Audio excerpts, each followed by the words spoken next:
Creating a news agenda that reflects an unbiased view of Asian current affairs without relying on external news sources.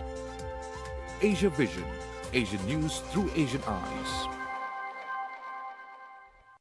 Hello and welcome to AVN, your weekly roundup of the news from around the globe. I'm Abdullah Ahil, your host for the evening.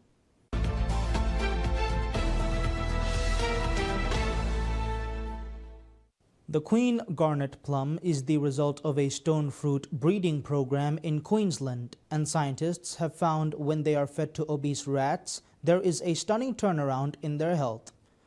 Landline's Pip Courtney reports.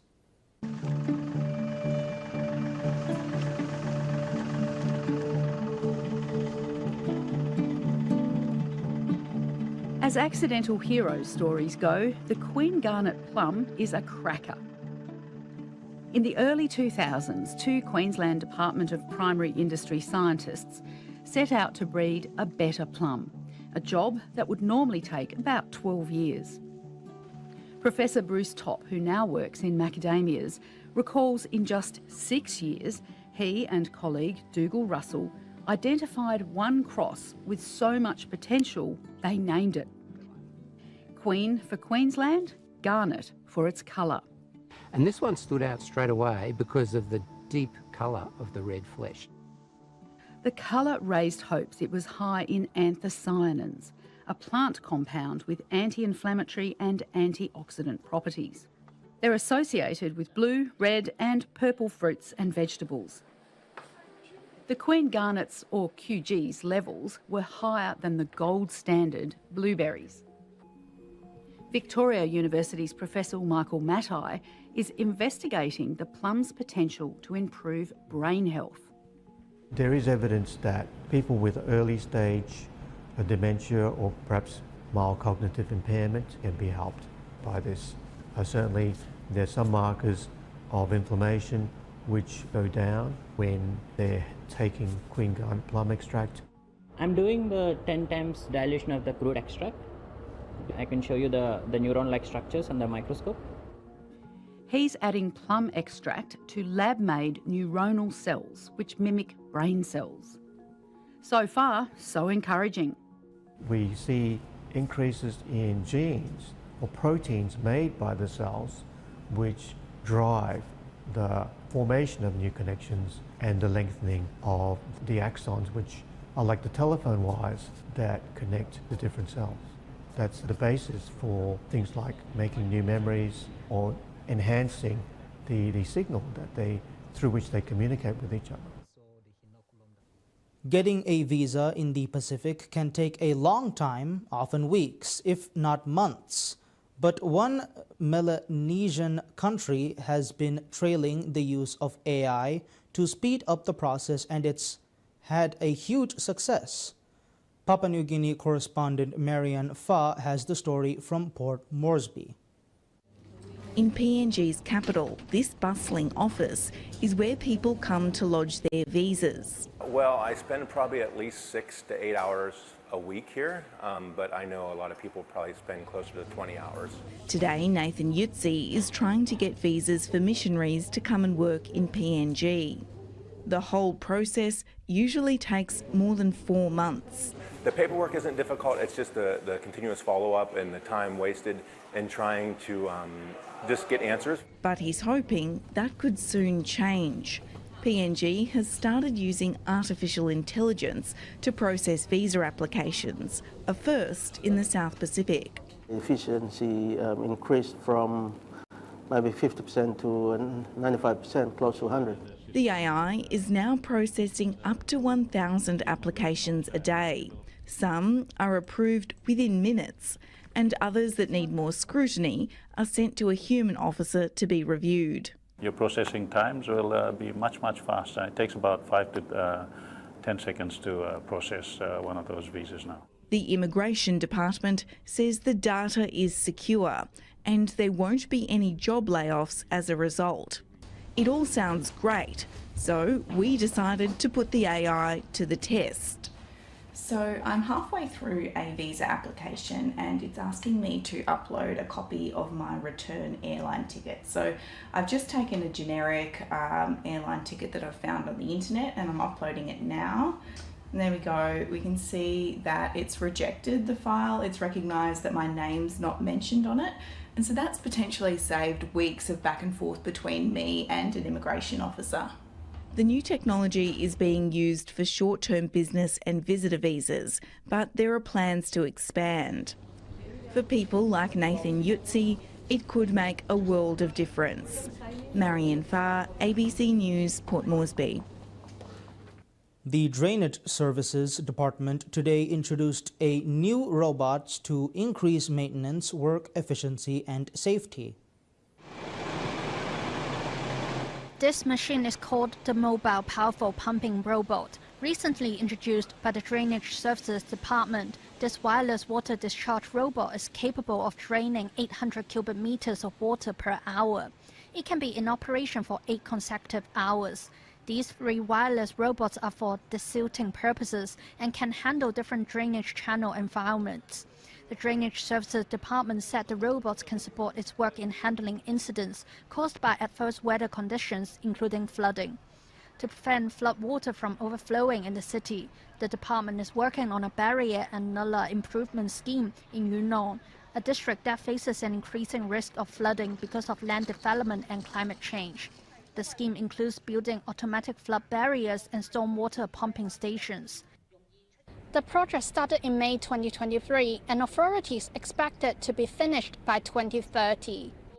In a press conference, the Drainage Services Department said it would do its best to ensure the city will not be affected by the adverse weather this year. At the present stage, we haven't set any KPI, as we know because of the uncertainty of the adverse weather. It depends on the individual cases that how much time is required to handle and remove the flooding incident in each case. So it is not easy. I would say it's very difficult to set a universally applicable KPI, for example, deployment or times to remove the flooding incident. But we will do our best. Memos 9, TVB News. The drive to build more homes to ease Sydney's housing crisis is having devastating consequences for koalas living on the city's fringes. A report has found the endangered animals are being pushed out of their habitat and onto the roads in increased numbers. In Campbelltown in southwest Sydney, it's estimated that around half the population of koala has been hit by a car in the past 5 years. And koala numbers are in decline. We're heading south on the Appin Road. This is where Sydney's suburban sprawl meets koala habitat. And for the koalas, it's a death zone. This is probably the worst area in Campbelltown for koala crossings. The koalas need to cross this road to travel between the Georges River and the Nepean. But it's a journey that is becoming increasingly hazardous. It's changing the way that koalas are having to move across the landscape, and they're taking a lot more risks. Fencing has been put up alongside the road, but there are gaps where koalas are getting through and then becoming trapped on the road. Oh, he's bleeding. All the way along here, land is being cleared for new developments. As work gets underway, traffic is increasing. This part of the Appin Road is a major crossing point for koalas. At the moment, the road is being widened from 2 lanes to 4 to allow access for a new housing development. But an underpass to allow koalas to get across the road safely is still under construction. This adult male koala was hit by a car in November. He has fractures to his arm and collarbone. Vets here at the Wildlife Hospital in Camden say they sometimes treat 3 or 4 cases like this a week. I do think we need more wildlife corridors, and I think they need to be put in place before the actual original habitat is being disrupted. This patient is gaining weight, but unless his grip strength improves, he won't be able to be released back into the wild. Unfortunately, we would probably have to put him to sleep. The government says it's working to reduce koala deaths. Transport has seen improvements since new koala exclusion fencing was installed on Appin Road. And we expect koala strikes will reduce once all mitigation measures are installed, including 2 new underpasses. Advocates say there's an added reason to protect the Campbelltown koalas. With chlamydia infections rife across the state, they're the last population to remain disease-free. They could be the key. They should be the key to the recovery of the species. Ursula Malone, ABC News, Sydney. In a major boost to adventure tourism, Ladakh Ski and Snowboard Association has identified a new peak at Umba, situated at an altitude of 4,800 meters, ideal for downhill skiing, particularly during the summer months. This remarkable discovery comes after the identification of Manman Top, further solidifying Ladakh's position as a premier destination for year-round skiing. Ladakh has now become the only region in India offering skiing opportunities from January through June, marking a significant milestone for Indian adventure tourism. The area below the Umba Peak has already been identified by the Indian Institute of Skiing and Mountaineering, IISM, which has conducted professional skiing courses in the region. This further reinforces the location's sustainability and safety for professional training and adventure activities. With efforts like these, Ladakh is steadily positioning itself as a global hub for adventure sports, offering untapped terrain, long seasons, and breathtaking alpine landscapes. The Japanese ski resort of Niseko is world famous for its soft, fluffy snow, and the number of foreign tourists is breaking records. But the influx of international attention is causing a housing crisis, infuriating the locals. North Asia correspondent James Otten reports from Niseko. The powdery snow in Japan is so famous, it even has a name, Japao.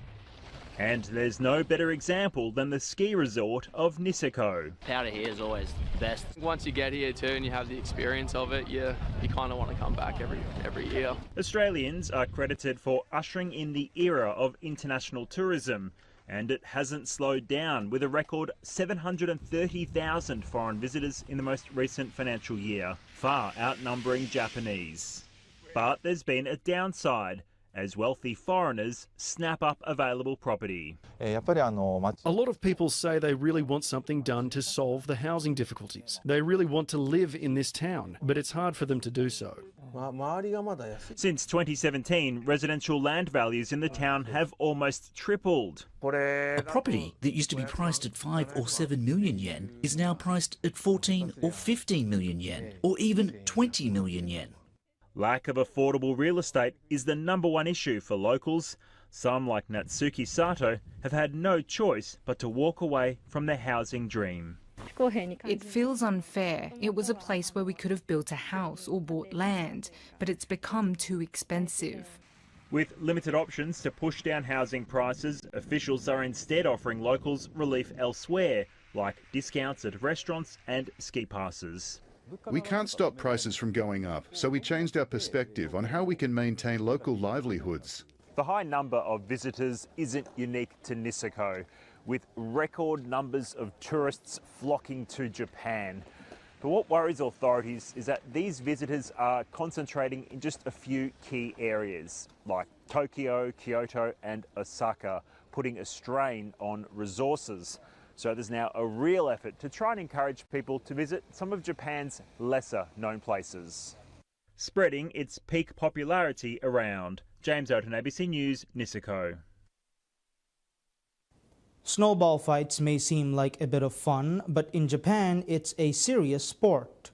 Competitions attract large home crowds, but organizers are keen for more international attention. North Asia correspondent James Otten visited a recent tournament to see what the fuss is about. High in the hills of Hokkaido, there's the striking of snowballs. It's fun to hit other people with snowballs, but it's frustrating when you get hit. You can't help but get hooked. From humble beginnings in 1989, this tournament has become a major event with over 1,000 competitors. Now there's even an International Snowball Fight Federation, with 13 member nations, including Australia. This is the birthplace of the snowball fight, and teams from all over the country gather here, so it's considered a holy place. I first came across snowball fights by chance on the internet, and I've been doing it for over 20 years. The aim of the game is simple: take out opponents with the allotted snowballs. There's the classic baseball pitch or the sneaky lob. Whoever has more players at the end of a couple of rounds wins. Or if victory is near, you can capture the flag. And if there's no winner, it's time for a penalty shootout. It's a great sport for relieving stress. I throw all my daily stress away with it. Make no mistake, this is a contact sport. These snowballs have been packed very firmly. It feels like a cricket ball, and I'm told they leave quite the bruise. It hurts. I play it while enduring the pain. There's nothing soft about this sport. James Oaten, ABC News, Sabetsu Town. That's all we have for now. Thank you all for watching. Wish you all a very pleasant day ahead.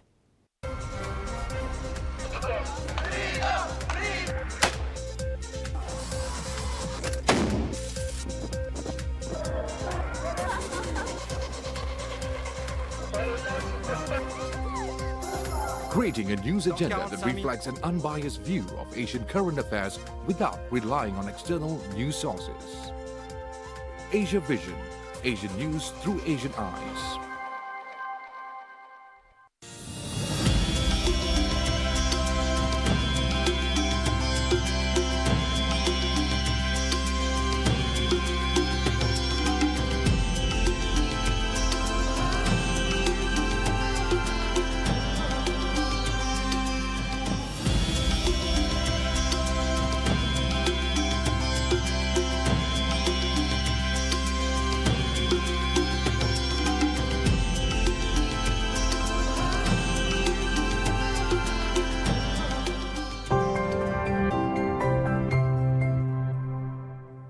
मुस्तकबलगा दिवे कौमी तक ईश्वर वाणी इरादो करविया कानून बार लिबिदे दिवे कौमी तारीख आगे college का मी कॉलेज की राज्य का मिहातर अदी नोफदा बावत के कॉलेज ए मेंबरशिप कॉलेज मेंबर होंगे